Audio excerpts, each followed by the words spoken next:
दोस्तों, स्वागत है आपका डिजेड अकाउंटिंग स्कूल में। आज की इस वीडियो में डिस्कस करने वाले हैं प्रोजेक्ट रिपोर्ट के बारे में। Project report for bank loan क्या होता है, ये कैसे दिखती है, इसकी हमें कहाँ ज़रूरत पड़ती है, क्या फॉर्मेट होता है, इन सब चीज़ों के बारे में डिस्कस करने वाले हैं। दोस्तों, सबसे पहले हम जान लेते हैं कि project report for bank loan क्या होता है। दोस्तों, जब भी आप किसी कंपनी में काम करते हैं या आपका कोई अपना बिजनेस है और आपको अपने बिजनेस के लिए या जिस कंपनी में आप काम करते हैं उस कंपनी को अपना बिजनेस बढ़ाने के लिए वहाँ पे लोन की ज़रूरत पड़ती है। तो दोस्तों, जब भी आप बैंक के पास लोन लेने के लिए जाते हैं अपना प्रोजेक्ट लगाने के लिए या आपका जो एग्जिस्टिंग प्रोजेक्ट है उसको बढ़ाने के लिए, ठीक है? तो बैंक आपसे बोलेगा कि आपका जो प्रोजेक्ट है उसकी एक प्रोजेक्ट रिपोर्ट बनाओ, ठीक है? और प्रोजेक्ट रिपोर्ट बना के मैं लेके आओ, उसके बाद मैं देखूँगा, उसका एनालिसिस करूँगा और उसके बाद मैं देखूँगा कि आपको लोन देना है या नहीं देना है, ठीक है? तो वहाँ पे हमें इसकी प्रोजेक्ट रिपोर्ट की ज़रूरत पड़ती है। अब प्रोजेक्ट रिपोर्ट में कौन-कौन से पार्ट होते हैं डिटेल में हम बाद में देखेंगे। पहले मैं आपको समराइज़ करके बता देता हूँ।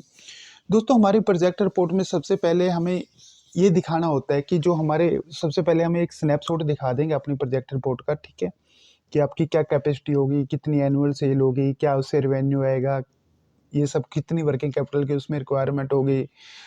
और जो आपके फंड्स होंगे वो कहाँ-कहाँ से आप अरेंज करोगे, क्योंकि जो भी आप बैंक के पास जाते हो, तो ऐसा तो नहीं है कि आपका वो जो प्रोजेक्ट में ₹100 लगाने हैं, ₹100 लगाने हैं, तो 100 के 100 बैंक आपको फाइनेंस करेगा। तो वहाँ पे कुछ बैंक जो भी आपकी प्रोजेक्ट रिपोर्ट होगी, जो भी आपकी नेट नेट वेल्थ होगी, आपकी जो एग्जिस्टिंग कंपनी है, आप नया स्टार्टअप लगाना चाह रहे हो, तो वहाँ पे बैंक की अलग-अलग रिक्वायरमेंट होती हैं कि वो कुछ रेशो में आपको फंडिंग करेगा, कुछ परसेंटेज आपको खुद से लगानी पड़ेगी। सपोज़ करो अगर आपका ₹100 का प्रोजेक्ट है, तो बैंक बोलता है कि नहीं, मैं 66% आप लगाओ और 33% नहीं, सॉरी, 66% का मैं लोन करता हूँ, 33% आप खुद से आपको लगाना पड़ेगा, 40% खुद से लगाना पड़ेगा। तो सारी चीज़ें हमें यहाँ पे दिखानी होती हैं। तो उसके बाद हमें क्या मैन पावर की रिक्वायरमेंट होगी, जो हमारा फिनिश प्रोडक्ट होगा वो हमारा कहाँ-कहाँ पे सेल होगा, उसका क्या, वो सिर्फ डोमेस्टिक सेल होगा या एक्सपोर्ट में करेंगे, ये सारी चीज़ें हमें प्रोजेक्ट रिपोर्ट के अंदर कवर करनी होती हैं। तो अब हम इसको स्टेप बाय स्टेप सारा डिटेल में देख लेते हैं, ठीक है? दोस्तों, मैं आपको एक चीज़ यहाँ पे क्लियर कर देता हूँ कि जो भी हमारा प्रोजेक्ट रिपोर्ट होती है, ठीक है, उसका कोई मतलब स्पेसिफिक फॉर्मेट नहीं होता। जैसे अगर हम सीएमए डाटा की बात करें या बैलेंस शीट की बात करें, तो वहाँ पे गवर्नमेंट ने या कुछ बैंक्स ने, आरबीआई ने एक स्टैंडर्ड फॉर्मेट वहाँ पे बना रखा है, ठीक है? आपको उसी फॉर्मेट में वो सीएमए डाटा बनाना होता है या बैलेंस शीट बनानी होती है। बट जो आपकी प्रोजेक्ट रिपोर्ट होती है इसका कोई स्पेसिफिक फॉर्मेट नहीं होता। इसको आप अपने खुद, अपने अकॉर्डिंग, अपनी इंडस्ट्री के अकॉर्डिंग, अपने प्रोजेक्ट के अकॉर्डिंग इसको तैयार कर सकते हैं, ठीक है? चलो दोस्तों, अब एक-एक करके इसके सारे जो भी इसके पार्ट्स होते हैं प्रोजेक्ट रिपोर्ट के, उसको हम डिस्कस कर लेते हैं। इसकी तो सबसे पहला जो इसमें पार्ट आता है वो होता है एग्जीक्यूटिव समरी, ठीक है? क्योंकि जब भी बैंकर के पास आप प्रोजेक्ट रिपोर्ट प्रेजेंट करोगे, तो सबसे पहले तो आपकी समरी देखेगा, ठीक है? अगर आपकी समरी में उसको इंटरेस्ट होगा, तभी वो आगे जाके बढ़ेगा, ठीक है? तो अब आपकी प्रोजेक्ट समरी में क्या रहने वाला है, सबसे पहले तो आपकी कंपनी का नाम, उसका एड्रेस क्या है, जो आपकी जो आपका बिज़नेस है या फिर जो जिससे आप बिज़नेस कर रहे हो, तो क्या आपकी कंपनी है या फर्म है या प्रोप्राइटर आपका बिज़नेस है, और फिर आप क्या एक्टिविटी करने वाले हो, क्या उसमें प्रोड्यूस करने वाले हो, ये सब आपको उसमें दिखाना होगा, ठीक है? उसके बाद आपको दिखाना होगा कि आपकी क्या प्रोडक्शन रहेगी और कितने रॉ मटेरियल कंज्यूम होगा, उसमें क्या टर्नओवर रहेगी, ये सारा कुछ आपको जो एग्जीक्यूटिव समरी है उसमें दिखाना होगा। और टोटल आपके प्रोजेक्ट की क्या कॉस्ट रहेगी, और जो कॉस्ट है उसको आप कहाँ-कहाँ से, जो मीन्स ऑफ फाइनेंस है, मतलब कहाँ-कहाँ से उस फंड्स को अरेंज करोगे, मैं कितना बैंक से फंडिंग कराओगे, कितना खुद से उसमें पैसा लगाओगे।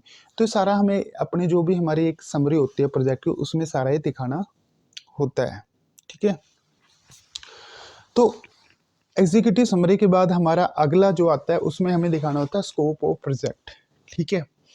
ठीक है, हम एक प्रोजेक्ट लगा रहे हैं तो हमने उसका एनालिसिस तो किया ही होगा कि हमारा जो, मतलब सपोज करो हम पेपर इंडस्ट्री लगा रहे हैं, जैसे मैंने एग्जांपल भी दिया हुआ पेपर इंडस्ट्री के ऊपर, तो कि हमारा जो पेपर की क्या ग्रोथ है, मतलब ऐसा तो नहीं है कि कोई ऐसा प्रोडक्ट लगा रहे हैं जो इंडिया में आप उसे प्रोड्यूस ही ना कर सकते हो, ठीक है? वो इनलीगल बिजनेस हो, उस उसका तो बैंक फंडिंग करेगा ही नहीं, वो तो पहले ही आपको रिजेक्ट कर देगा।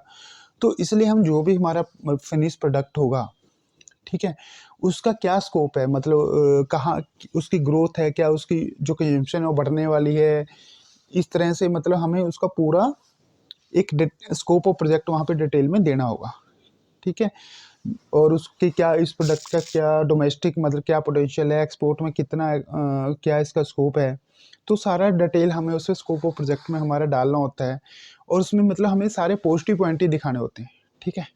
कोशिश करें कि जो भी आपके पॉजिटिव पॉइंट हैं, जैसे आप इलेक्ट्रिकल बैटरी का लगाते हो, मतलब जो बैटरीज होती हैं जिसमें इलेक्ट्रिसिटी स्टोरेज करते हैं, तो उसका जैसे अभी क्या होता है ना, उसका आने हमें लग रहा है कि फ्यूचर उसका बहुत ज़्यादा आने वाला है, ठीक है। तो इसलिए उसका हम पॉजिटिव पॉइंट वहाँ पे दिखाने वाले हैं। और इस तरह से मतलब आपका जो स्कोप ऑफ प्रोजेक्ट रहेगा, उसमें आपको अपने जो भी आपका प्रोजेक्ट है, जिस भी प्रोजेक्ट के आप मतलब प्रोजेक्ट रिपोर्ट बनाने वाले हो, उसमें उसको डिटेल आपको एनालिसिस उसमें देना होगा, ठीक है। उससे अगला स्टेप आता है हमारे डिटेल ऑफ प्रमोटर, ठीक है।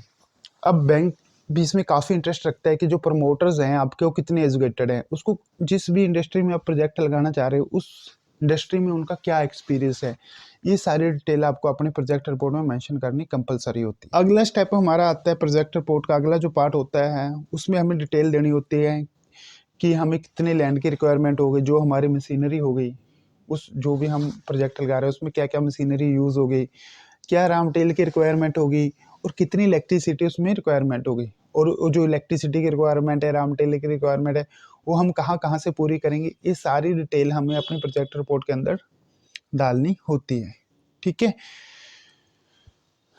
उसके अंदर फिर अगला आता है हमारा मार्केट सिनेरियो। जो भी आप फिनिश प्रोडक्ट बना रहे हो, जैसे मैंने पहले बताया कि उसका क्या सिनेरियो है डोमेस्टिक मार्केट में और एक्सपोर्ट मार्केट में, और अभी उसका सारा एनालिसिस आपको देना होगा, ठीक है। उसके बाद जो आपका कॉस्ट ऑफ प्रोजेक्ट है वो कितना रहने वाला है, तो इसकी कैलकुलेशन आपको दिखानी होगी कि आपका लैंड के लिए कितना फंड चाहिए, बिल्डिंग के लिए क्या चाहिए, मशीनरी के लिए क्या लगेगा, और अदर जो खर्चे हैं आपके, जो कंपनी इन्फॉर्मेशन या प्रोजेक्ट को लगाने के लिए, वो क्या टोटल आपकी कॉस्ट क्या रहने वाली है, ठीक है। तो कॉस्ट ऑफ प्रोजेक्ट आपको बैंक को एस्टिमेट लगेगा कि जो प्रोजेक्ट है आपका वो कितने रुपए में लगने वाला है, ठीक है। जैसे मैंने साथ साथ सारे स्क्रीन शॉट लगा रखे हैं। अब ये प्रोजेक्ट रिपोर्ट मैंने कैसे बनाई है, इसकी भी मैंने वीडियो अभी मैं बनाऊंगा बाद में, ठीक है। मैं आपको स्टेप बाय स्टेप सारे फाइनेंशियल बनाना सिखाऊंगा। उसके बाद एक कंप्लीट डिटेल प्रोजेक्ट रिपोर्ट कैसे बनती है वो सारा हम देखेंगे अपनी अगली आने वाली वीडियो में, ठीक है।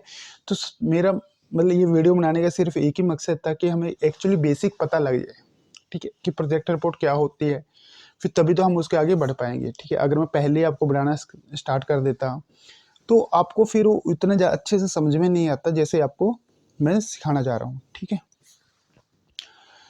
तो उससे अगला जो हमारा पार्ट्स होता है प्रोजेक्ट रिपोर्ट का, होता है मीन्स ऑफ फाइनेंस, ठीक है।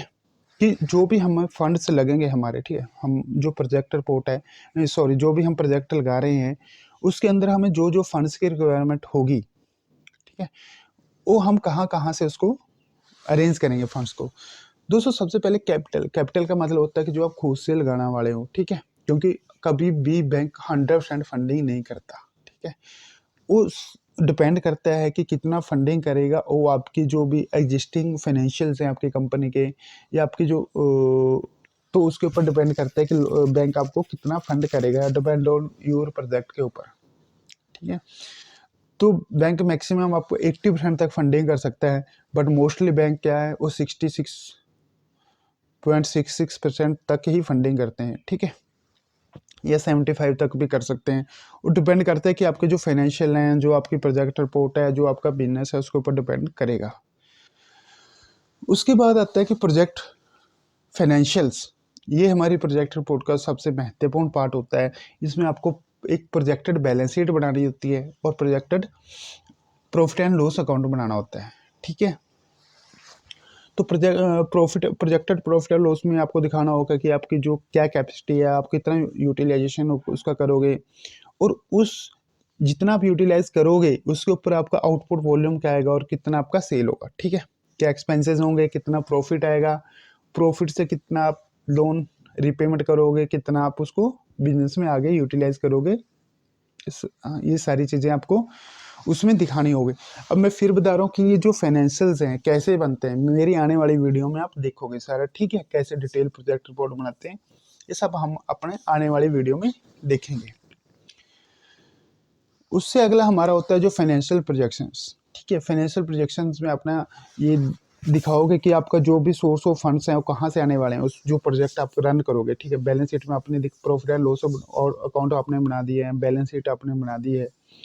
अब इसके बाद आप कैश फ्लो आपको बनाना होगा कि जो कि आपके फंड्स हैं वो कहाँ कहाँ से आएंगे और उसको आप कहाँ कहाँ यूटिलाइज करोगे। ये सारी चीज़ें बैंक आपका देखना चाहता है, ठीक है, क्योंकि इससे बैंक को भी आइडिया लग जाता है कि जो भी आपके फंड्स आएंगे, जो भी रिसिप्ट होंगे, क्या उससे आप जो भी बैंक लोन का इंटरेस्ट होगा या फिर उसका रीपेमेंट होगी प्रिंसिपल की, क्या आप उससे उतने प्रॉफिट कमा पा रहे हो कि उससे उसकी रीपेमेंट हो जाए, क्यों, ठीक है। अब उससे अगला हमारा नेक्स्ट पार्ट आता है रेशो एनालिसिस का, ठीक है। इसमें हमें काफ़ी सारी जो भी हमारी इंपॉर्टेंट रेशोज होते हैं वो हमें यहाँ पे दिखानी होती हैं। तो एक क्या इनका स्टैंडर्ड होता है वो डिपेंड करता है आपकी इंडस्ट्रीज़ के ऊपर, ठीक है। तो जैसे हमारी करंट रेशो है, करंट रेशो बैंक के लिए 1.33 टाइम्स गुड मानी जाती है, ठीक है। मान लो आपकी करंट एसेट आपकी करंट लायबिलिटी से 1.33 टाइम्स होनी चाहिए। ऐसे ही जो आपकी कैश रेशो है 1:1 होनी चाहिए, ठीक है। तो ऐसे मतलब जो भी आपकी रेशोज हैं उसका आपको इसमें एनालिसिस दिखाना होगा कि आपके डेट टू इक्विटी रेशो क्या होगी, DSCR क्या होगी, इंटरेस्ट कवरेज रेशो क्या होगी, ये सारी रेशोज का आपको यहाँ पे एनालिसिस करना होगा, ठीक है, ताकि बैंक को आइडिया लग सके कि क्या कंपनी वाकई में जो लोन हम इसको दे रहे हैं उसका रीपेमेंट कर सकती है फ्यूचर में या नहीं, ठीक है। और फिर अगला हमारा जो पार्ट आता है ब्रेक इवन का, तो इसमें हमें ये भी दिखाना होता है कि और बैंक भी इसको जानना चाहता है कि जो आपका ब्रेक इवन रहेगा वो क्या रहेगा, ठीक है। आपने सपोज करा है कि आपने सेल कर रहे हो 100 करोड़ की, ठीक है, और वहाँ पे भी आपका ब्रेक इवन कवर नहीं हो रहा है और वहाँ पे भी आप लॉस कमा रहे हो, ठीक है।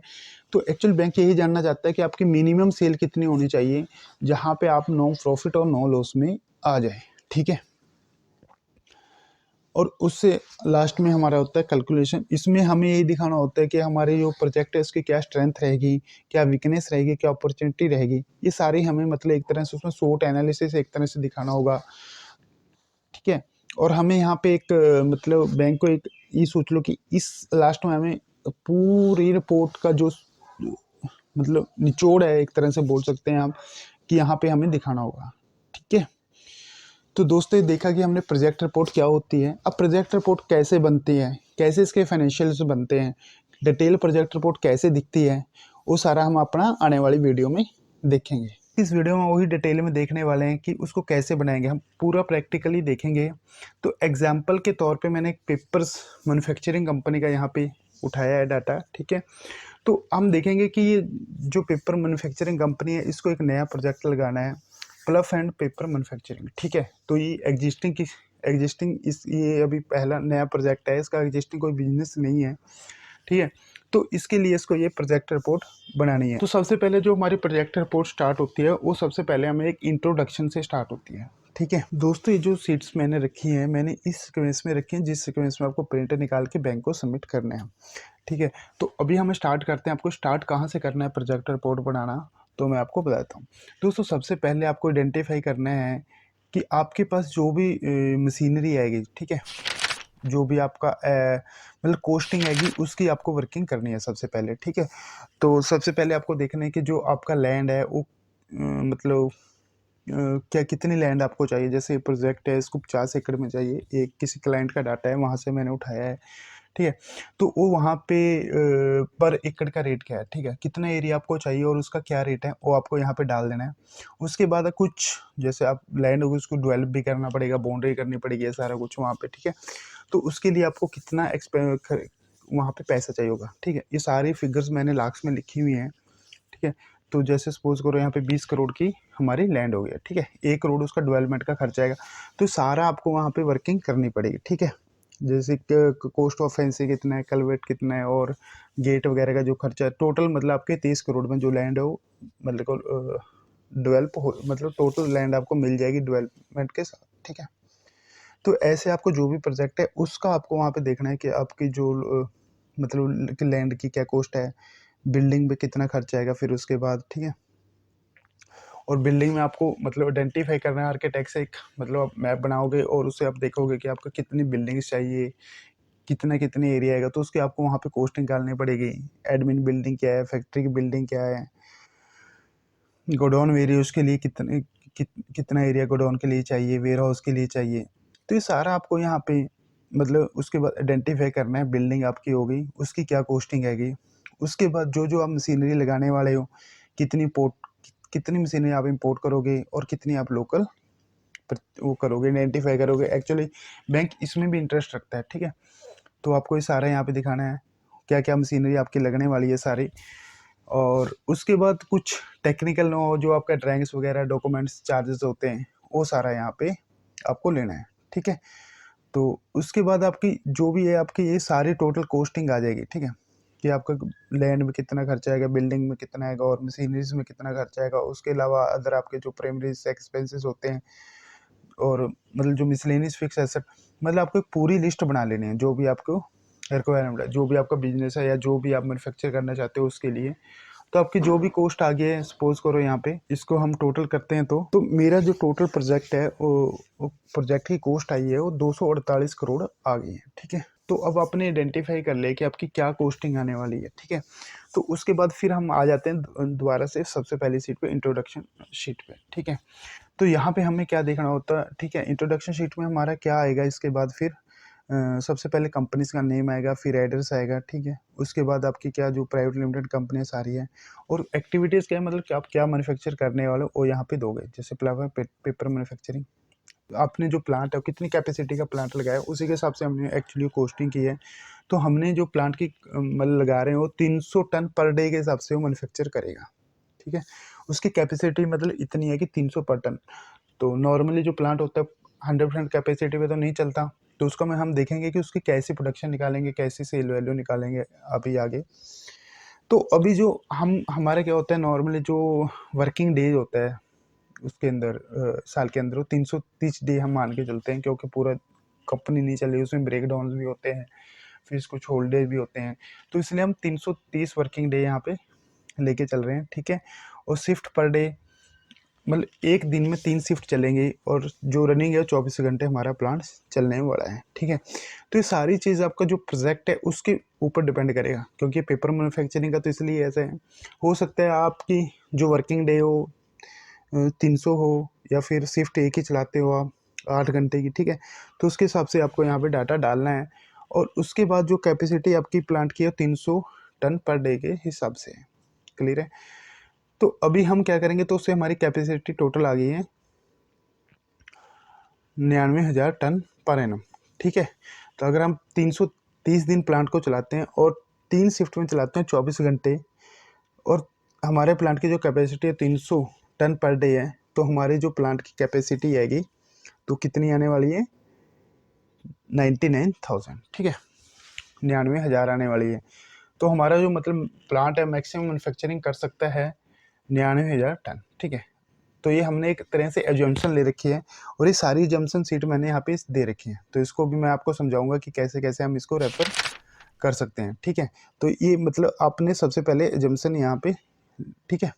अब मैं आपको इंट्रोडक्शन बता रहा हूँ, उसके बाद फिर मैं आपको एजम्पशन पे लेके जाऊँगा, फिर आपके सारे फाइनेंशियल वगैरह हम देखेंगे, ठीक है, कैसे हम इसको करने वाले हैं। तो अभी उसके बाद हमारी जो रिकवरी रेशो है, ठीक है, हम जो मैन्युफैक्चरिंग है वो हमने यहाँ पे एजम्पशन किए 90%, ठीक है।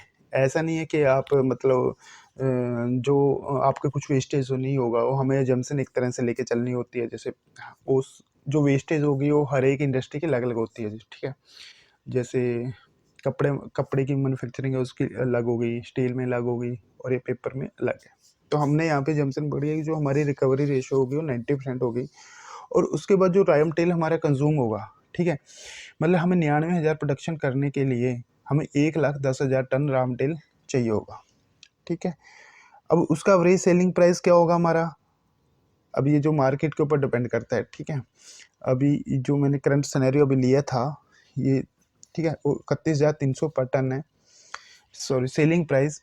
और उसके बाद जो टोटल टर्नओवर इंस्टॉल कैपेसिटी है तो हमारा वो आएगा हमारा 30,987 रुपये, ठीक है।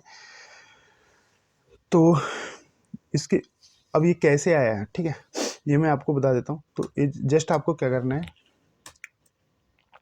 जो भी आपका टोटल से ये मतलब कैपेसिटी है उसको हम मल्टीप्लाई कर देंगे अपनी इससे प्राइस टन से, तो आपकी क्या है टोटल आ जाएगी, ठीक है। ये पूरी आपकी रुपीज़ में आ गई है।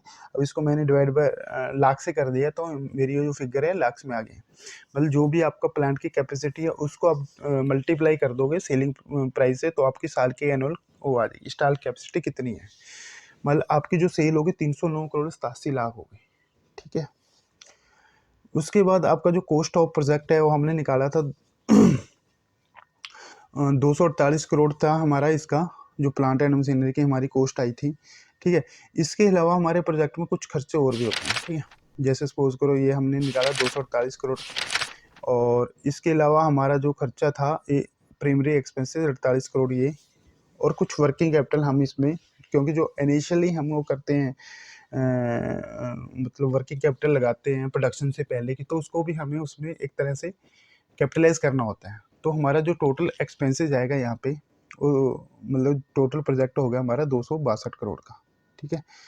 तो अब हमारी इसके बाद हमारी कॉस्ट ऑफ प्रोजेक्ट 200 आ गई। अब इसको हम कैसे फाइनेंस करने वाले हैं, ठीक है। तो इसके लिए हम जाएंगे मीन्स ऑफ फाइनेंस पे। एक्चुअली होता क्या है कि जो भी जब भी आप बैंक के पास लोन के लिए जाओगे, तो बैंक आपका कभी भी 100% लोन नहीं करेगा, ठीक है। वो देखेगा कि आपकी क्रेडिबिलिटी क्या है, आपका एक्सपीरियंस क्या है, आपकी एजुकेशन क्या है, जो डायरेक्टर प्रमोटर्स हैं, और आपके पास नेटवर्क, आपकी नेट वर्थ क्या है, ठीक है, प्रमोटर्स के डायरेक्टर से। तो उसके बेस पे वो बैंक डिसीजन लेता है कि आपका मतलब कितने परसेंट हम फाइनेंस कर सकते हैं, ठीक है। तो यहाँ पे आप देखोगे कि यहाँ पे जो टोटल है मतलब हम जो बैंक से हमारा 262 करोड़ आ रहा था, तो इसमें से 65 करोड़ जो लगा रहे हैं प्रमोटर्स लगा रहे हैं खुद से, और ये उसके अलावा 196 करोड़ है वो जो हम बैंक से फंडिंग करा रहे हैं, ठीक है। तो हमने को बैंक को बताना होगा हम खुद कितना पैसा लगा रहे हैं, ठीक है। तो जो रेशो है ये नॉर्मली 33% जो है प्रमोटर्स लगा रहे हैं, ठीक है।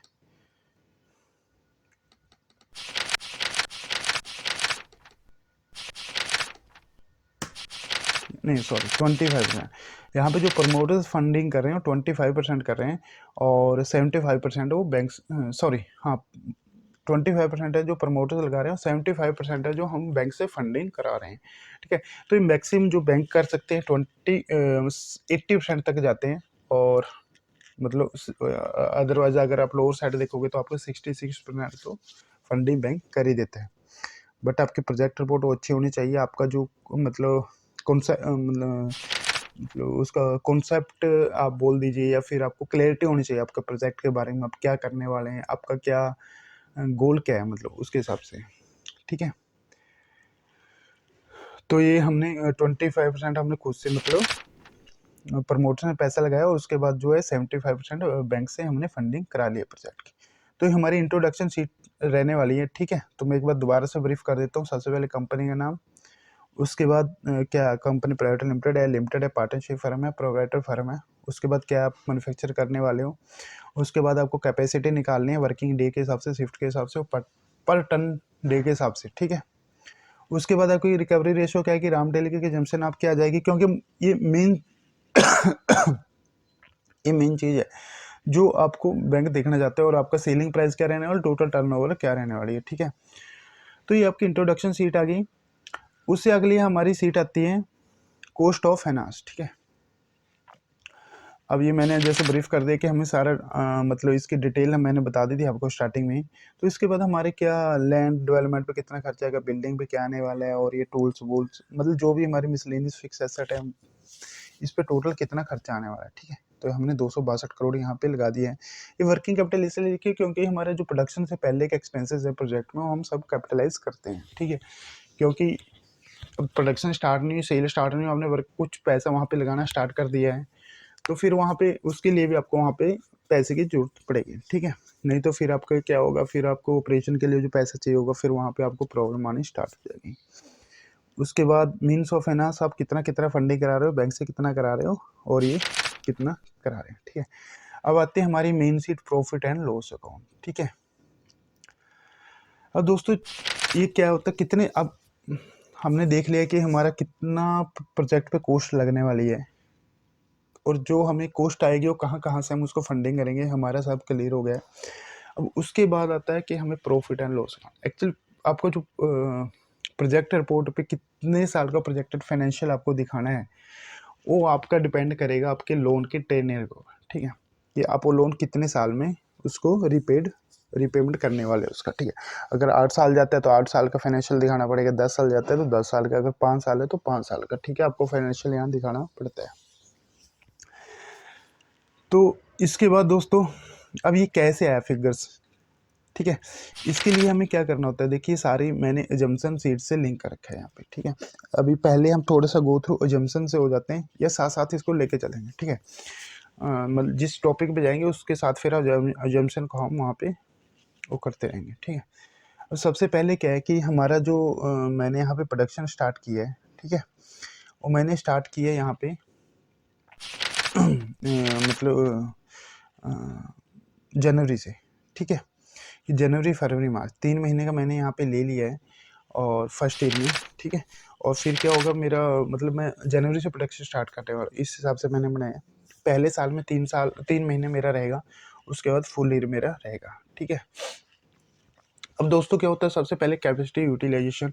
नॉर्मली क्या होता है, जब आपका प्लांट स्टार्ट होता है तो पूरी तरह से उसमें नहीं आता, तो आपकी जो यूटिलाइजेशन है उसको आपको बढ़ाना पड़ेगा, ठीक है। पहले साल में थोड़ा कम होगा, उसके बाद फिर उसको बढ़ेगा, तो जो आप ले जा सकते हो, नॉर्मली जो प्लांट्स होते हैं वो 85-90% तक ही जाते हैं, ठीक है। तो मैंने यहाँ पे जंप से लिया है, पहले उस साल जो 3 महीने 50% पे चलेगा, क्योंकि उसको रनिंग प्रॉपर रनिंग आने के लिए थोड़ा टाइम लगता है। उसके बाद आपका 70% हो जाएगा, फिर 75, फिर 80, 85, ठीक है। तो अब ये जंक्शन, ये सेल्स की फिगर कैसे आई है, ठीक है, क्योंकि मेरी जो एनुअल सेल की फिगर्स मैंने यहाँ पे निकाली थी, अगर हम फुल कैपेसिटी पे चलाते हैं तो मेरी जो सेल आएगी 309 करोड़ आने वाली है, ठीक है। अब 3 महीने में उसका मैंने इसको निकाला है 38 करोड़, ठीक है। 38 करोड़ कैसे है, क्योंकि ये सिर्फ 3 महीने में हमारा प्लांट चलने वाला है और ये 50% कैपेसिटी पे चलेगा, ठीक है। तो इसलिए मेरी जो फिगर्स आ गई है 38 करोड़ आ गई है, और उसी को 70% पे चलाएंगे तो हमारा 216 करोड़ आएगा, ठीक है। और फिर ऐसे ही 75 पे 232 करोड़, फिर 247, मतलब 80% पे 85 पे, ऐसे तो हमारी सेल जिस कैपेसिटी में हम चलाएंगे उसी कैपेसिटी में हमारे चलता चला जाएगा, ठीक है। उसके बाद हमारा रामटेल कंजम्पशन। तो रामटेल कंजम्पशन क्या आता है, हमारा जो रिकवरी और 90% है, तो उसके हिसाब से हमारी ये सारी यहाँ पे कॉस्ट आ गई, ठीक है। और उसके बाद हमारा जो फ्यूल्स एक्सपेंसेस हैं, तो इसके आपको यहाँ पे निकालना है कि फ्यूल जो आपके एक्सपेंसेस जो किस हिसाब से आए हैं। तो इसके लिए मैंने सारी यहाँ पे मतलब ये कैलकुलेशन के लिए जम्पसन सीट यहाँ पे लगा रखे हैं, ठीक है। तो सबसे पहले अगर मैं सेल्स से ही लेके चलता हूँ आपको, ठीक है, जैसे मैंने आपको ब्रीफ कर ही दिया था कैसे सेल है, ये 90 और 90% रिकवरी रेशो 90% है, तो इतना है, तो 309 करोड़ आएगा मेरा। और 50% कैपेसिटी में मेरा 38 करोड़ आएगा, 70 पे इतना आएगा, ठीक है। तो ये मेरा सेल का हो गया था। उसके बाद मेरा राम टेल हो गया, ठीक है। राम टेल का रेट क्या है, मेरा टोटल लगेगा 1,10,000 फुल कैपेसिटी पे, ठीक है। उसका राम टेल का रेट क्या है 12,880। मेरी पूरी, अगर मैं पूरी फुल कैपेसिटी पे चलाता हूँ तो मेरे को 141 करोड़ 68 लाख का मेरे को राम टेल चाहिए होगा पूरे साल के अंदर, ठीक है। बट मैं अगर इसको 50% कैपेसिटी पे चलाऊंगा स्टार्टिंग के 3 महीने में, तो मेरे को 1770 करोड़ चाहिए होगा। और 70% चलाऊंगा, मतलब जो मेरा 141 करोड़ है, इसके ऊपर मेरे को ये परसेंटेज में रेशो निकाल लेनी है, ठीक है। तो मेरी राम टेल की सारी यहाँ पे कैलकुलेशंस आ गई हैं पूरे 5 साल की, ठीक है। दोस्तों अगर आपको कोई कमेंट्स है, कोई क्वेश्चन है, तो आप मेरे कमेंट्स में लिख सकते हैं, वहाँ से मैं उसका आपको आंसर दे सकता हूँ, ठीक है। कोई कैलकुलेशन में आपको कन्फ्यूज़न होता है, ठीक है। उसके बाद आता है आपका पावर एंड फ्यूल्स। तो नॉर्मली आप मतलब इसकी भी मैंने एजम्पशन लेके चले हैं कि आपका क्या जो पावर एंड फ्यूल है वो कितना लगने वाला है, ठीक है। तो इसके लिए आपको क्या फ्यूल, क्या 2-3 तरह का फ्यूल आपको इंडस्ट्री में जो होता है, पेपर इंडस्ट्री में, जैसे मेन फ्यूल जो होता है हमारा एक इलेक्ट्रिसिटी होता है, उसके अलावा हमारा फिर, ठीक है, तो उसके लिए कितने का आपका मीटर है और कितने किलोवाट आपको चाहिए, उसके हिसाब से आपकी ये सारी निकल के आ जाएगी। उसके लिए आपका स्टीम है, फ्यूल है, ये सारा, मतलब मेन तो इलेक्ट्रिसिटी होता है, ठीक है।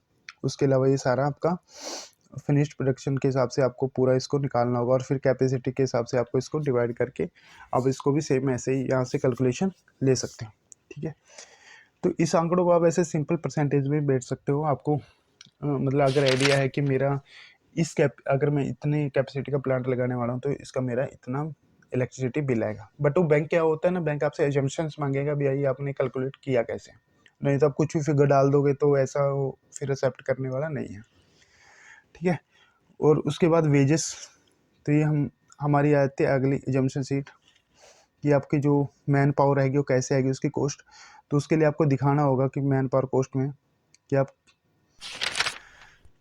भी जैसे कि आप जो ये मैन पावर रखने वाले हो, मतलब ये राम टेल के लिए फीडिंग के लिए कितनी चाहिए, कॉन्ट्रैक्टर से कितना बिल आएगा, कि जीएम कितने चाहिए, सारे ये मैंने मतलब एजम्पशंस फिगर ले रखे हैं। ठीक है, ये वेरी हो सकते हैं आपके एक्चुअल, क्योंकि नॉर्मली 50,000 में कोई जीएम नहीं मिलने वाला है।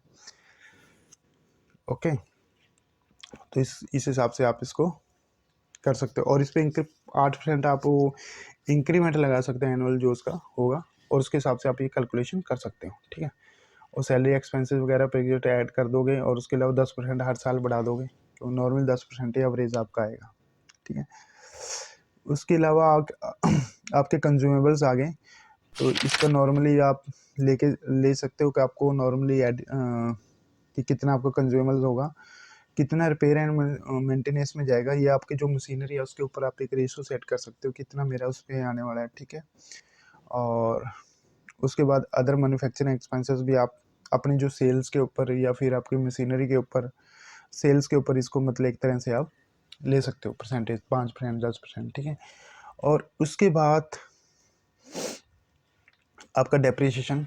ठीक है, जो भी आपने प्लान टाइम उसके ऊपर आपको डेप्रिसिएशन कैलकुलेट करना है एज पर कंपनी एक्ट के हिसाब से, और वो सारा आप यहाँ पे डाल दो। ठीक है, उसके कॉस्ट ऑफ प्रोडक्शन आ गई, ग्रोस प्रॉफिट आ गया, सॉरी।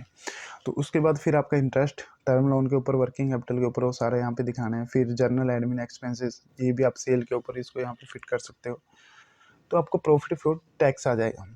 तो आपको ये ध्यान रखना है कि जो आपको प्रॉफिट पीबीटी आएगा, ठीक है, या सॉरी ईबीट आएगा, ठीक है, earning before interest and tax, वो आपका उससे क्या होता है DSCR रेशो आपका निकलता है। ठीक है, वो आपका रेशोज जो हैं आपकी अच्छी आनी चाहिए, मतलब ऐसा नहीं हो कि आपने यहाँ पे लॉस प्रेजेंट कर दिया, तो अगर लॉस प्रेजेंट कर दिया तो आपको बैंक क्यों फंडिंग करेंगे। ठीक है, अब लॉस आएगा तो नॉर्मली आप कहाँ से रिपेमेंट करोगे लोन की, तो इसलिए आपको सारा ध्यान रखना है। ठीक है, उसके बाद प्रोविजन फॉर टैक्सेस और नेट प्रॉफिट, और उसके बाद डेप्रिसिएशन आपको इसमें ऐड बैक कर देना है। तो आपके कैसे रूल्स आ गए, और ये सारा यहाँ पे रीपेमेंट ऑब्लिगेशन आपको कितना कितना मतलब जो रीपेमेंट करना है वो कितना आप रीपेमेंट करने वाले हो। तो ये सारे आपकी मतलब ये सारी जमसन सीट से आएगी। ठीक है, तो जमसन सीट को आप रेफ़र कर सकते हो कि हमारा जो लोन है वो कितने साल का है, 6 साल का है, और 166 करोड़ का हमने लोन लिया था, उसके बाद इस पर क्या इंटरेस्ट जा रहा है, और उसके बाद कितना हम रीपेमेंट कर रहे हैं, सॉरी। तो होगा सेलिंग एक्सपेंसेस हमने 0.5% लिए हैं।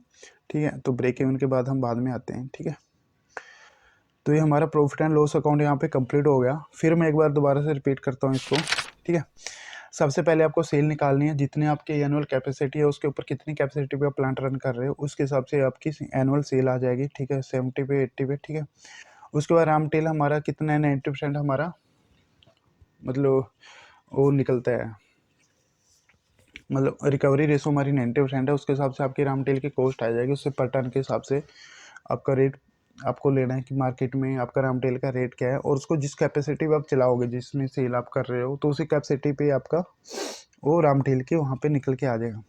पावर एंड फ्यूल, उसके बाद कि कैसे निकालना है पावर एंड फ्यूल में, सिंपल आपका जितने का आपको इलेक्ट्रिसिटी लोड चाहिए उसके हिसाब से जो कंजम्पशन होने वाली है और जो पर यूनिट रेट चल रहा है आपके हिसाब से उसकी कैलकुलेशन करके वहाँ डाल सकते हो।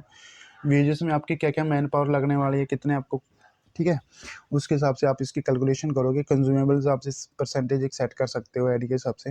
रिपेयर एंड मेंटेनेंस जो मशीनरी है उसका हिसाब से आप कर सकते हो, एएमसी वगैरह जो भी आपको लेनी है। और फिर अदर मैन्युफैक्चरिंग एक्सपेंसेस जो भी आप एक नॉर्मल रेशो में भी इसको सेट कर सकते हो। फिर डेप्रिसिएशन जो आपने मशीनरी और बिल्डिंग वहाँ पे लगाया है उसके हिसाब से आपका वो सारा आ जाएगा। ठीक है। तो उसके बाद आपका इंटरेस्ट आ जाएगा, सेल एडमिन एक्सपेंस में पीबीटी आ जाएगा, ठीक है।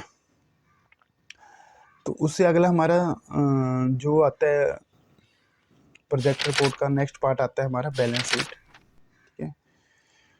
तो बैलेंस शीट में आपका क्या होता है कि नॉर्मली कि जो आपने कैपिटल लगाई हो आपको यहाँ पे डाल देना है, ठीक है। जैसे हमने क्या किया था 65 करोड़ हमने खुद से फंडिंग की थी, और फिर उसके बाद हमने बैंक से लोन कराया था। कितना बैंक से लोन हमने कराया था? 196 करोड़, ठीक है। तो सारा हमें यहाँ पे डाल देना है लोन, ठीक है, जो स्टार्टिंग में होगा आपका।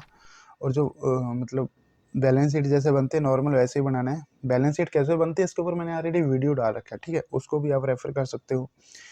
तो जैसे हमने 65 को खुद से लगाया और फॉर द ईयर का प्रॉफिट इसमें ऐड हो जाएगा, और टोटल आपका आ जाएगा कैपिटल कितना है आपका, ठीक है। गुड रैंक्स आपने निकाला है तो यहाँ से वो लेस हो जाएगा उसके बाद, ठीक है। उसके बाद टर्म लोन हमने 186 करोड़ एक लिया था, और वर्किंग कैपिटल के लिए 10 करोड़ एक लिया था। 196 करोड़ हमारा टोटल हो गया था, ठीक है। और उसके बाद लायबिलिटीज़ हैं हमारी, तो यहाँ पे हमारी सारी लायबिलिटीज़ वगैरह आ जाएंगी, और कुछ है तो यहाँ पे उसके हिसाब से, और उसके हिसाब से हमारी जो फिक्स एसेट है हमें यहाँ पे डाल देनी है। करंट एसेट क्या है और कैश बैंक बैलेंस क्या है, ठीक है। ये सारा कैश फ्लो से हमने इसको लिंक कर रखा है, ठीक है। तो कैश फ्लो कैसे बनेगा वो हम उसके बाद देखेंगे। तो ऐसे ऐसे आपकी ये बैलेंसिंग फिगर सारी आपको यहाँ पे रखते चले जाना है, ठीक है। और ये सारा ओपनिंग आ जाएगा, फिर प्रॉफिट ऐड हो जाएगा, फिर डेप्रिसिएशन जो लोन है जितना रिपेमेंट होगा उसके बाद बचेगा, तो हमारा सारा यहाँ पे आता चला जाएगा, ठीक है। वर्किंग कैपिटल हमारी सेम ही रहेगी, क्योंकि वर्किंग कैपिटल हम रिपेमेंट नहीं करते, उसके ऊपर सिर्फ लोन पेड करते हैं। और हमने यहाँ पे दिखा रखा है कि हमने जो वर्किंग कैपिटल है हमारी, मतलब जो लिमिट हमने बैंक से ले रखी है उसको हमने फुल यूटिलाइजेशन हमने यहाँ पे कर रखा है, ठीक है। तो ऐसे फिक्स एसेट डेप्रिसिएशन आपको लेस करते चले जाना है, नेट ब्लॉक हो जाएगा करंट एसेट, और ये करंट एसेट में इन्वेंट्री और ये कैश बैंक बैलेंस सारा आपका यहाँ पे इसमें ऐड होता चला जाएगा, ठीक है। तो दोस्तों ऐसे करके आपको यहाँ पे 5 साल की सारी बैलेंस फिगर यहाँ पे डाल देनी है। तो दोस्तों नेक्स्ट हमारी जो स्टेटमेंट आती है projected cash flow statement. Actually में ये भी दिखाना होता है कि जो हमारा कैश आएगा वो कितना आएगा, और कितना हमारा रिपेमेंट में जाएगा, कितना हमारा एक्सपेंसेस में जाने वाला है, ठीक है। और कितना हम नया एडिशनल कैपेक्स हमें करने वाले हैं ड्यूरिंग द साथ साथ प्रोडक्शन के साथ, वो सारा हमें यहाँ पे दिखाना होगा, ठीक है।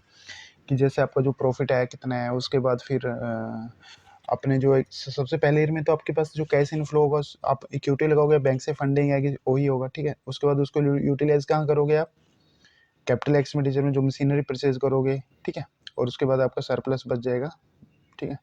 और उसके बाद फिर नेक्स्ट ईयर में आपका जो प्रॉफिट हो जाएंगे उसमें ऐड हो जाएंगे, डेप्रिसिएशन आपका उसमें फिर ऐड हो जाएगा, क्योंकि डेप्रिसिएशन हमारा जो एक्सपेंसेस होता है वो उससे हमारा कैश आउटफ्लो नहीं होता, ठीक है। उसके बाद जो आउटफ्लो होगा फिर आपका कुछ आप फिक्स एसेट परचेज करने वाले हो, फिर कुछ इंटरेस्ट पेड करोगे, फिर कुछ टैक्स आपका जाएगा, वो सारा आउटफ्लो में यहाँ पे आ जाएगा, ठीक है। ऐसे ही आप करके आपका यहाँ पे ये सारा कैश फ्लो स्टेटमेंट आपका 5 साल का यहाँ पे बन जाएगा, ठीक है। फिर आपकी आ जाएगी DSCR रेशो, ठीक है। तो DSCR रेशो हमारे लिए बहुत इंपॉर्टेंट है, क्यों, ठीक है। क्योंकि इसमें आपको दिखाना होगा कि आपका जो प्रॉफिट है वो कितने हैं, ठीक है। जो आपको रीपेमेंट करना है वो कितने हैं, ठीक है। तो जो जो आपके प्रॉफिट जैसे मतलब आपका कैश प्रॉफिट कितना है, उसमें जो इंटरेस्ट आपने ऐड कर लिया है, उसके बाद जो रिपेमेंट्स है वो सारी आपने यहाँ पे डाल दी है, ठीक है। उसके बाद इंटरेस्ट कितना है टर्म लोन का, और जो आउटफ्लो कितना है वो टोटल आ जाएगा। तो उसके बाद आपकी DSCR रेशो आ जाएगी, ठीक है। तो ये कम से कम 2 के आसपास आपके यहाँ पे ये आनी चाहिए, ठीक है। 1 से ज़्यादा ही मतलब आनी चाहिए, ठीक है। तो एवरेज आपकी 1.78 आई है। उसके बाद ये कुछ रेशोज हैं मतलब जो मैं बता रहा हूँ, और इसके बाद नेट प्रॉफिट सेल रेशो आप रेफरेंस के लिए लगा सकते हो कि आपका जो सेल है उसके ऊपर कितना प्रॉफिट आ रहा है, जो कि नॉर्मली आपका 8 से 10%, 10 से ऊपर ही यहाँ पे आना चाहिए, ठीक है। और तो दोस्तों इसके बाद ये वर्किंग कैपिटल है, ठीक है। तो वर्किंग कैपिटल आप निकाल सकते हो कि जैसे आपको रॉ मटेरियल कितनी वर्किंग कैपिटल चाहिए होगी, ये जमसन एक बैंक आपसे मांगता है, ठीक है। कि जो आपके मतलब स्टॉक है, रॉ मटेरियल स्टॉक है कितने दिन स्टोर में रहेगा, फिर वो जो कंज्यूमेबल स्टोर हैं या फिनिश गुड्स है उसके लिए मतलब कितने दिन आप उसको स्टोरेज करोगे, जो रिसीवेबल है आपने सेल कर दिया उसके बाद कितने दिनों के बाद आपके पास वो वापस पैसा वहाँ से आएगा, ठीक है। ये सारी चीज़ आपको उसके हिसाब से आपको निकालना पड़ेगा। और फिर पेबल्स आप कितने दिन में करते हो क्रेडिटर्स का, तो आपकी वर्किंग कैपिटल क्या है, ठीक है। तो ये सारा आपका हमेशा पॉजिटिव ही यहाँ पे रहना चाहिए। तो ये मैंने ऑलरेडी आपको ब्रीफ कर दिया है। प्लांट एंड मशीनरी कॉस्ट हमने निकाल ली थी, उसके बाद एजम्पशन की शीट भी हमने रेफर कर ली है तीनों, ठीक है। इसके लिए आपको जो कैलकुलेशन आपसे बैंक मांगेगा किस बेस पे आपने खर्चा लिया है। उसके बाद हमारा लास्ट रहता है ब्रेक इवन पॉइंट, ठीक है। ये भी हमें हमारे लिए कंपलसरी मतलब इम्पोर्टेंट है बैंक के लिए भी, ठीक है, कि हमें एटलीस्ट पता होना चाहिए कि हमारी जो कितनी कैपेसिटी में हमारा ब्रेक इवन आएगा या हमारी ब्रेक इवन सेल है कितनी रहने वाली, ठीक है। तो जैसे अभी हमने दिखाया था कि 50% कैपेसिटी पे लेंगे, फिर उसको 75, तो हमें जो अपना प्लांट है 44% मतलब यूटिलाइजेशन उसका करना ही पड़ेगा, तभी हमारा ब्रेक इवन सेल वहाँ पे आने वाला है। जो ब्रेक इवन सेल हमारा आएगा 136 करोड़ आएगा, ठीक है। तो अगर इससे कम सेल करेंगे तो फिर हमारा लॉस आना वहाँ पे स्टार्ट हो जाएगा दोस्तों। फिर project report, detail project report, ठीक है। यहाँ पे मैंने एक एग्जांपल लिया है एक पेपर इंडस्ट्री का, ठीक है। अब जिस भी इंडस्ट्री प्रोजेक्ट रिपोर्ट बनाओगे तो उसका क्या है ना, उसका जो स्टेप बाय स्टेप है या जो उसका फॉर्मेट है वो लगभग सेम रहेगा, बट उसका जो अंदर का वो कंटेंट रहेगा वो चेंज हो जाएगा, ठीक है। जैसे पेपर की जगह स्टील का है तो स्टील का वो मटेरियल सारा वहाँ पे जो डाटा है वो स्टील इंडस्ट्री से रिलेटेड आ जाएगा। या फिर जो भी आप जिस भी प्रोडक्ट को आप मैन्युफैक्चर करोगे अपने नए प्रोजेक्ट के अंदर या जो एक्सपेंड कर रहे हो आप, तो अभी मैंने यहाँ पे जो एग्जांपल लिया वो एक पेपर इंडस्ट्री का एग्जांपल लिया है, ठीक है। तो मैं जो पेपर इंडस्ट्री मैन्युफैक्चरिंग इंडस्ट्री लगा रहा हूँ, ठीक है, उसकी जो कैपेसिटी रहने वाली है 300 टन पर डे के हिसाब से रहेगी, ठीक है। और जो पेपर इंडस्ट्री रहेगी वो राइटिंग पेपर रहेगा, ठीक है, जो मैं मैन्युफैक्चरिंग यूनिट लगा रहा हूँ। तो इसको बेस मान के हम सारी प्रोजेक्ट रिपोर्ट की डिटेल में यहाँ पे देखने वाले हैं। तो दोस्तों प्रोजेक्ट रिपोर्ट में सबसे पहले जो फर्स्ट पेज रहता है वो आपका सेम ऐसे ही रहेगा। उसमें क्या लिखा होगा कि आपकी कंपनी का नाम लिखा रहेगा, और अब प्रोजेक्ट रिपोर्ट का जो हेडिंग है मतलब वो रहेगा, मतलब जैसे मैंने लिखा है 300 ton per day writing and printing paper manufacturing unit, ठीक है। तो ऐसे मैंने हेडिंग दिया, तो सबसे फर्स्ट पेज आपका ये रहने वाला है। तो दोस्तों उससे अगला आपका जो नेक्स्ट पेज रहेगा प्रोजेक्ट रिपोर्ट का, उसमें क्या वो आपका एक इंडेक्स रहता है, ठीक है। मतलब आपने कौन से पेज नंबर पे क्या डाटा दिया है प्रोजेक्ट से रिलेटेड, ठीक है। जैसे मैंने इंडेक्स बनाया सबसे पहले समरी ऑफ प्रोजेक्ट, ठीक है। जो भी मेरा पूरा प्रोजेक्ट है उसको मैं एक समराइज करके दूंगा, मतलब पूरी प्रोजेक्ट रिपोर्ट का क्रक्स मेरे समरी में रहने वाला है, ठीक है। उसके बाद में मैं स्टेप बाय स्टेप सारे की डिटेल वहाँ पे लगाने वाला हूँ, ठीक है। उसके बाद नेक्स्ट मेरा जो रहता है इंट्रोडक्शन रहेगा, ठीक है। इंट्रोडक्शन में जो मेरे पेपर से रिलेटेड इंडस्ट्री का सिनेरियो है सारा मैं उसमें डालने वाला हूँ। उसके बाद मेरा स्कोप ऑफ प्रोजेक्ट क्या है, मार्केट का सिनेरियो, इसको हम सारे को अभी वन बाय वन करके डिटेल में अभी सारा जानने वाले हैं, ठीक है। मीन्स ऑफ फाइनेंस क्या है, मतलब फंड्स कहाँ से आएंगे, प्रोजेक्ट की क्या कॉस्ट रहने वाली है, प्रॉफिटेबिलिटी कैसे हमारी मूव करेगी, क्या क्या प्रॉफिट्स आएंगे उस प्रोजेक्ट से हमारे, तो और बैलेंस शीट क्या रहने वाली है, और कैश फ्लो स्टेटमेंट, और डीएससी या ratios, net profit sale ratio, ये सारी हमारी वहाँ पे रहेंगी। वर्किंग कैपिटल की क्या रिक्वायरमेंट है, ब्रेक इवन क्या रहेगा हमारा, और जो भी हमारी प्लांट एंड मशीनरी उसकी पूरी डिटेल हम इसमें डालने वाले हैं। और कुछ जो हमें क्या वर्कर्स, कितने वर्कर्स वहाँ पे चाहिए होंगे, क्या मेरी वेजेस रहेगी, सैलरीज रहेगी, ये सारी डिटेल हम अपने प्रोजेक्ट रिपोर्ट में डालने वाले हैं। तो दोस्तों इसी सारी को हम वन बाय वन करके अभी डिटेल में इसको सबको डिस्कस करेंगे, ठीक है।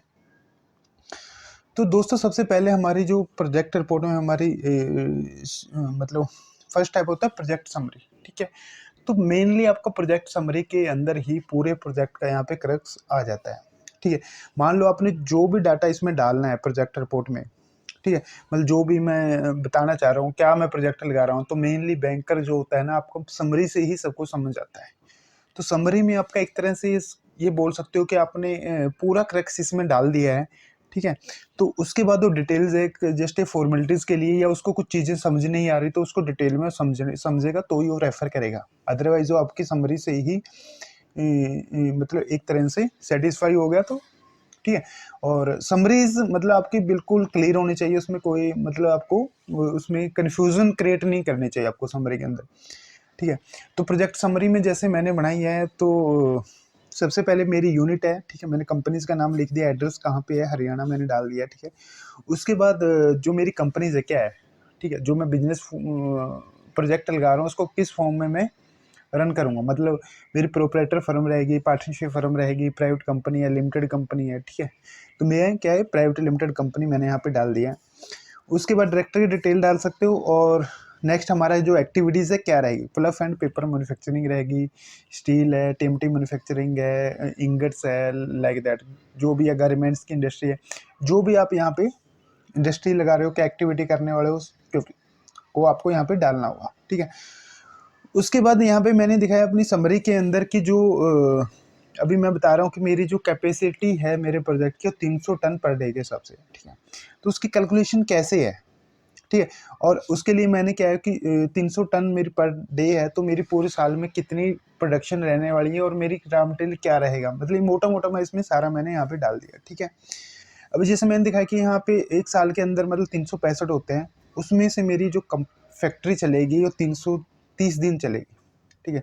क्योंकि बीच में ब्रेक डाउन भी रहते हैं बहुत सारे, मतलब कुछ परमानेंट कंपलसरी हॉलीडेज भी रहते हैं फैक्ट्रीज के अंदर, आपको बंद करनी होती है फैक्ट्री एक्ट के अकॉर्डिंग। तो मेरी जो फैक्ट्री चलेगी वो 330 दिन चलेगी और मैं फैक्ट्री को 24 घंटे चलाऊँगा, ठीक है, 3 शिफ्ट में चलाऊँगा। और मेरी एक दिन की जो कैपेसिटी है प्लांट की वो 300 टन पर डे है। तो पूरे साल में 330 दिन में कितने टन हो गए, 99,000 टन, ठीक है, पर एनम।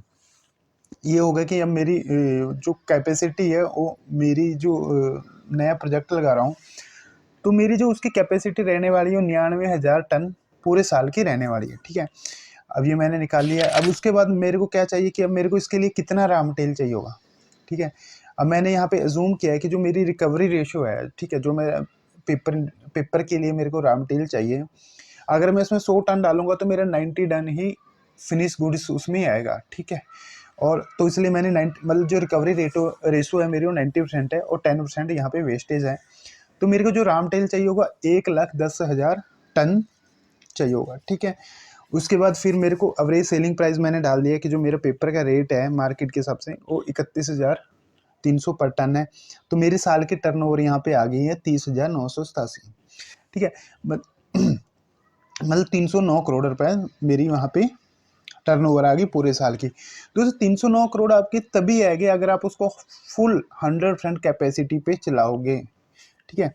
अगर आप इसको तो इसको अभी हम आगे आप मैं दिखाऊंगा कि मैंने कैसे प्रोजेक्शन लिए हैं, ठीक है। प्रोजेक्शन जब आप बनाते हो तो आपको ये चीज़ बहुत ध्यान में रखनी है। ऐसा नहीं है कि आप पहले साल ही उसको 100% कैपेसिटी पे चला दोगे कि हमारी तो 310 करोड़ की टर्नओवर आ जाएगी साल की, ठीक है। हमें क्या करना होता है, स्टेप बाय स्टेप उसको चलाएंगे। पहले हमें 60% पे लेना पड़ेगा, फिर 75 पे लेना पड़ेगा, फिर इंप्रूवमेंट करेंगे तो मैक्सिमम आपकी कैपेसिटी जो है 80-85 तक जा सकती है। अगर आप बहुत अच्छे हो तो आपकी मैक्सिमम 90% तक कैपेसिटी को आप यूटिलाइज कर सकते हो, ठीक है। तो उसके बाद उसके बाद हमारी जो पूरे ये मैंने दिखा दी कि मैं 310 करोड़ रुपए साल का इससे सेल करने वाला हूँ जो मैं नया प्रोजेक्ट लगा रहा हूँ, ठीक है। मेनली जो बैंकर्स होते हैं उसको ये चाहिए होता है। दूसरा उसको क्या चाहिए होता है कि आपके प्रोजेक्ट की जो कॉस्ट है वो कितनी रहने वाली है, ठीक है। तो मेरे जो पूरे प्रोजेक्ट की जो कॉस्ट है वो 262 करोड़ यहाँ पे रहने वाली है, ठीक है। और उसके बाद जो आप मैं ये 262 करोड़ है, ठीक है, ये मैं कहाँ से इसको रेंज करने वाला हूँ, कहाँ से लगाऊंगा और कहाँ बैंक से कितना मैं मांग रहा हूँ, ठीक है, खुद की कितनी कैपिटल लगा रहा हूँ, ये सारा मेरे को यहाँ पे दिखाना होगा। क्योंकि बैंक कभी भी 100% आपका लोन नहीं करता, कुछ शेयर आपको वहाँ पे डालना ही पड़ता है जो कि अप्रोक्स 20-35% तक रहता है, ठीक है। तो बैंक बोलेगा ठीक है मैं आपको लोन दे रहा हूँ बट मैं आपको 100 में से 60 रुपये लगाऊँ, मतलब 60% का ही मैं फाइनेंस कर रहा हूँ, मैं 75% का कर रहा हूँ। तो बाकी की आपको कैपिटल वहाँ पे लगानी पड़ेगी, ठीक है। और ये आपको डालनी भी होती है, अदरवाइज बैंक फिर आपका क्या होता है पैनल इंटरेस्ट का क्लॉज डाल देता है और वो पैनल इंटरेस्ट आपको चार्ज करना वहाँ पे स्टार्ट कर देता है, ठीक है। मेनली हमने बात कर ली अभी समरी की, ठीक है। उसके बाद नेक्स्ट हमारा आ जाता है इंट्रोडक्शन। इंट्रोडक्शन में हम क्या करेंगे कि अपना जो हमारा पेपर इंडस्ट्री है, ठीक है, पेपर इंडस्ट्री की हमें यहाँ पे डिटेल डालनी है, ठीक है। ये सिनेरियो जो मैंने डाटा डाला है ये हिस्टोरिकल डाटा है, ठीक है, इसको आप चेंज कर सकते हो करंट के हिसाब से। ये आपको जो टेक्स्ट है इसको आप अपने हिसाब से कोडिंग इसको सर्च कर सकते हो इंटरनेट के ऊपर से और ये सारा यहाँ पे आप दिखा सकते हो, ठीक है। मेनली आपको कोशिश क्या करनी है कि जो भी आपके पॉजिटिव पॉइंट है पेपर इंडस्ट्री को या सारे यहाँ पे आपको दिखाने हैं। तो इंट्रोडक्शन में हम ये दिखा देंगे, ठीक है। उसके बाद स्कोप ऑफ प्रोजेक्ट, हमारे जो प्रोजेक्ट है उसका क्या स्कोप है, मतलब डोमेस्टिक मार्केट में क्या स्कोप है, इंटरनेशनल मार्केट में क्या स्कोप है, ठीक है। जैसे मैंने दिखाया कि जो पेपर की कंजम्पशन बढ़ रही है अभी, ठीक है, क्योंकि बुक्स, नई नई बुक्स के लिए पेपर चाहिए हमें, नोट पैड्स के लिए बुक्स चाहिए, प्रिंट मीडिया के लिए हमें पेपर चाहिए, ठीक है। एक्सपोर्ट में इसकी अच्छी ग्रोथ है, ई कॉमर्स इंडस्ट्री को पैकिंग के लिए चाहिए, एफडीआई बढ़ रहा है जो पेपर इंडस्ट्री में, तो वहाँ पे पेपर की कंजम्पशन बढ़ने वाली है। तो इस तरह से हमें मतलब यहाँ पे पॉजिटिव पॉइंट दिखाने हैं कि हम जो प्रोजेक्ट लगा रहे हैं, ऐसा नहीं है कि कुछ ऐसा आपने ऐसे प्रोडक्ट का प्रोजेक्ट लगा रहे हैं जो इंडिया के अंदर बैन हो, उसका बिजनेस ही ना कर सकते हो, ठीक है। मतलब बैंक ये देखना चाहता है कि आप जो प्रोजेक्ट लगा रहे हो क्या आपको उसके बारे में पता है, उसका क्या सिनेरियो रहने वाला है, ठीक है। ये सारी चीज़ें इसमें क्लियर होनी चाहिए। उसके बाद ये मार्केट सिनेरियो कहाँ कहाँ पे आपकी कंजम्पशन बढ़ सकती है, ठीक है, और ये सारा डाटा आपको इसमें डालना है, ठीक है। और उससे अगला हमारा जो अगला नेक्स्ट हमारा चैप्टर आता है कॉस्ट ऑफ प्रोजेक्ट, ठीक है। इसमें हम दिखाएंगे जो हमारे प्रोजेक्ट की कॉस्ट है टोटल, ठीक है, कितनी है, 262 करोड़ है। और 262 करोड़ को हम कहाँ कहाँ पे इसको मतलब लगाएंगे, ठीक है। जैसे लैंड एंड साइड में हमारा 23 करोड़ जाएगा, बिल्डिंग में और सिविल वर्क में हमारा 22 करोड़ जाने वाला है, मशीनरी है जो हमारी वो 116 करोड़ की आएगी, मिसलेनियस एक्सपेंसेस 35 करोड़ के हैं, प्रीमियम एक्सपेंसेस 48 करोड़ 70,000 के।